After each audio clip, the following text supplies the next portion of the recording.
Hi there. I'm going to attempt another video on my takeaways from DJ Expo 2022.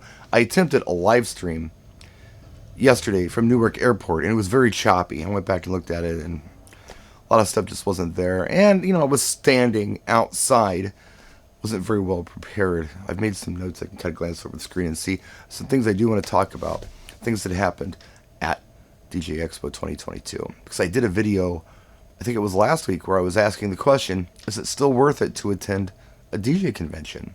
And I think for a lot of people it absolutely is. But before we get into that, I just finished my gig prep for tomorrow. So I got home late last night. Today I had to get up early, go to the veterinarian for the dog, and then I took a nap because I was so tired. I got up, jumped on gig prep, and I'm all ready for my vid tomorrow, which is a 2-hour wedding. And it sounds stupid. How much prep do you need to do for a 2-hour event?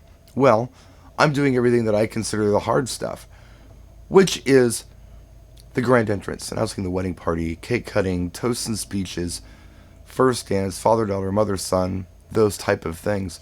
For me, that's the hard part. And the reason it's the hard part isn't because it's difficult to do, but it's always custom, and I have to direct amateurs to do things. It's got to look good, right? It needs to look easy for anyone in the audience to see, okay, yeah, that's done perfect. They're doing a great job. It's supposed to look easy, and it's hard to make it look easy. Playing music for people and making them dance, to me, that's the easy part. I don't know about you, but this is the hard stuff. So it's 2 hours, and I'm out. Then a band starts. But anyway, neither here nor there. DJ Expo 2022, my takeaways. First of all, for me, it was a love fest. Everybody was cool. I met so many new people. It was nice to hear some really good feedback from those people in regards to my video content, what they're getting out of it. Of course, old friends. It's great to connect with old friends and talk to them and spend time with them. So, yeah, positive. There was not one negative experience that I had with an individual at this show. And it's not that I've ever really had a negative experience with anybody at a show now that I think about it. It's always positive, face to face. Nothing beats that. We can go on social media and talk smack all we want, but when we're face to face, it's very different. People tend to be nicer face to face, I guess, and you can hear the intent in their voice, they can hear the intent in your voice. Anyway, Love Fest. All good. Loved meeting new people, loved seeing old friends. Loved it, loved it, loved it. It's bigger than it was last year. Not only was the expo floor bigger, but there were more people in attendance. I mean, having said that, there's still supply chain issues. So there's a lot of gear out there that we can't get. And we all want the same stuff. Hopefully by next year, we won't have the supply chain issues that we're having this year. Like, for instance, I haven't spoken to anybody at Ape Labs in well over a year. Maybe two, closer to two. And I spoke to Anthony. And he doesn't even have any of the new stuff or old stuff. There's no inventory. They got a shipment in, I think it was last week, but all the stuff was pre-ordered and it went out. So, yeah, it's tough. We have to wait for stuff to be made and shipped and be available. And COVID just messed that all up. So hopefully we can get that all sorted out by next year. And I know this sounds terrible to say, but if it's not next year, it's going to be 2024. I can almost guarantee by 2024, it's like the supply chain issue never happened. But yeah, it's bad now, and we may see some improvements within the next year. So if you've wondered, why I'm not doing a lot of videos on equipment or promotional stuff here on the channel, it's quite simple. There's just not a lot of stuff out there to promote. Why promote something that no one can buy? And I try not to bring you junk. I bring the good stuff. I'm very selective as to what I present on my channel. And some people say, well, I love your reviews. I don't review, I demo. If I like the product, I'm doing a video on it. If I don't like the product, I'm doing the company a common courtesy and you, the viewer, a common courtesy by not even doing a video on it. So the video is my endorsement of the product. And the video is also a demonstration. I'm not telling you, yeah, I really like it. I think it's great. It's already cool because you're seeing the video on my channel. It's how I do things. Speaking of gear, so I talked to a lot of folks, and there are a few things out there that are available, and I'm going to get here in the dungeon to show you some demos on. I spoke with the president and marketing director of Pioneer. We had a really good conversation. There's a product or two there that we're going to look at. That's pretty exciting because we haven't seen anything for a while. What else? I got looking at my notes here. Oh, Mixware. Davey Dave, who's formerly of Pioneer, is now over at Mixware. They have several companies. One is Phase. You may have heard of Phase. That little, I guess it's like a little flash drive you put on a turntable and you can like use it as a record. You don't have to use needles and stuff. That's a really cool piece, but I wasn't looking at that. They also own DeckSaver. I was looking at that. I want to show you guys DeckSaver. I think you'd really like it if you don't know about it. And they had one particular product by their lighting company, which is, I believe it was called, let me look here, Color Key. It is kind of like a gig bar, but it's battery powered, and the price on it is very affordable. For those of you who like the lights on a tripod, maybe you're doing an event where you don't have good access to power, this might be a cool piece for you. It is IR remote control, but that's actually pretty simple. If it's right behind you, I tried it out. It worked really well, and I'm excited about getting that to show you. I think you'll really dig the product. It comes with a tripod even. The show special on it was like $275 or something like that. And it's cool. It's got two bars and two lights that kind of look like the mini deckers on it. What a great, easy light show, battery powered for anybody who likes that type of thing and needs battery powered or wireless or whatever. Anyway, hopefully we'll have that down here soon. And the DeckSaver, I'm looking at that for the 1200s, and even the mixer on my desk. I think that's a cool product. They make DeckSaver for all kinds of stuff. It's basically clear plastic covers for equipment that you have in your studio or in your home. You don't want it to get all dusty and stuff, so you put these clear plastic DeckSavers on them. And they make them for all kinds of controllers and turntables and mixing boards and all types of things.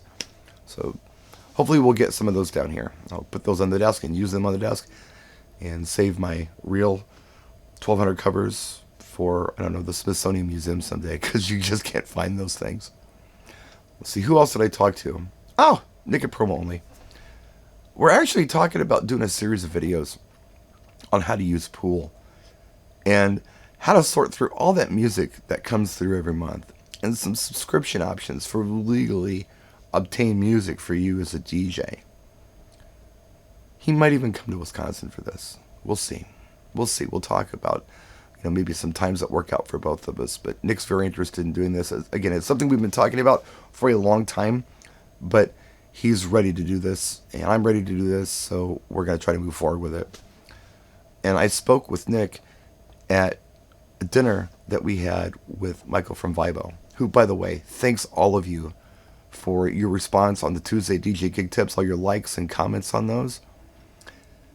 And, when I started doing the gig tips for with Michael sponsoring them from Vibo, I told him, I said, look, this is branding for you. So instead of people saying Vibo or Vibo or whatever, we're going to make sure they know how to say it. It's Vibo, and it's the music planning app. And that has worked wonders, because nobody walked up to the booth this year and said, what is this? They said, oh, yeah, you're the music planning app. Hear it over and over again, and that's all it is. And it's just a sponsored video, and it's stuff I would do anyway, just giving you guys tips because I do it all the time. But Michael, thanks you all for watching. Nick was at the dinner, and it was fantastic. We ate very well that night. I also met Nick's friend Tony there, and he works with a company called Ultimate Ears.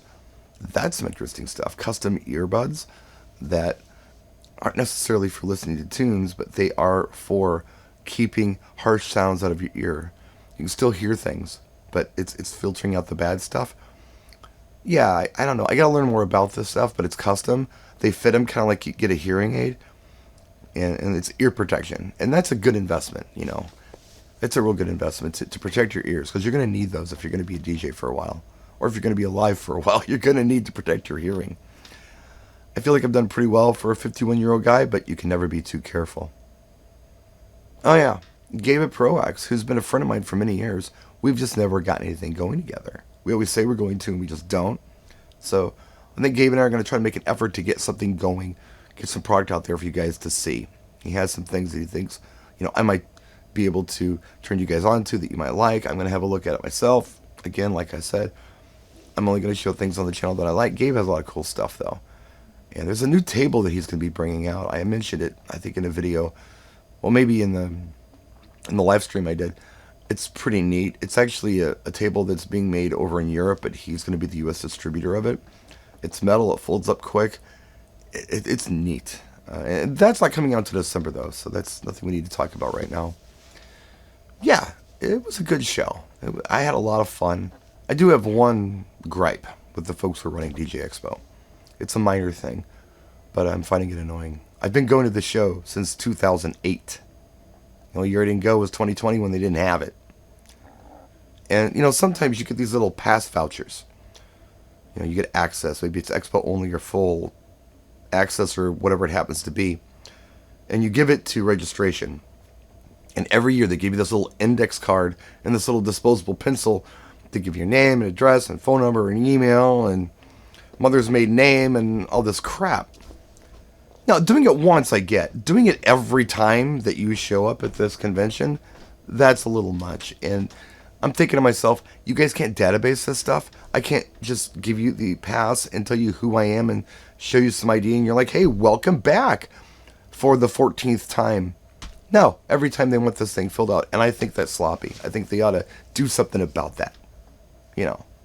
At least it's for your returning attendees who are supporting the show and buying stuff there and doing business there. It's the least you guys can do. It's not make everybody go all the way up to registration, stand in line. Once you get there, they hand you this card and this little pencil and tell you to go away, fill it out, and come back. I think that's wrong. They need to fix that. But that's my opinion. And my voice may sound a little hoarse, but it's much better than it was because it was pretty loud there. Not only on the expo floor, but it was loud actually at Beret. It's better than it was. Thanks to my friend JC. He gave me some Mexican throat lozenges, or whatever you say that. Thank you, JC. I'm able to do my event tomorrow because I still have a voice. I have gone to DJ Expo before. I think it was 2010. I came home. I had this big event I had to do. All this emceeing I had to do, and grand entrances and introductions and things. My voice was gone. So, yeah, it's really good to protect your voice. And it's good to walk away from loud environments and have conversations in quieter areas. It's difficult to do, especially when you're trying to network. When you're going somewhere and it's just all these loud, speakers blaring at you, and every speaker is playing a different song, and it's definitely tennis shoes and a dryer. Nothing sounds good. It's just very loud, and you tend to scream at people to communicate. I feel sorry for anybody who was a demonstrator or a product specialist on the floor who had to talk to people all day long. How they kept their voice, I don't know. But thank you, JC, for helping save mine. I'm able to do everything I need to do tomorrow at my 2-hour wedding. That's it, just a vlog for you. So nice to meet all of you new people. So nice to see old friends. It was great seeing you and touching base, and maybe having a few minutes to speak if we did. Yeah, worth it for me, definitely worth it. My experience is different than a lot of other people's experiences. They're there for seminars and different things, which I'm not. They're there for parties and things, which I'm not. But for me, yeah, worth it. Good attendance, floor's getting better, and hopefully we'll see better supply chains next year. So stay tuned for not only tomorrow's gig log, but products and services from our industry on this channel coming hopefully real soon. That's it. We'll see you next time. I really appreciate you tuning in. Practice and enjoy.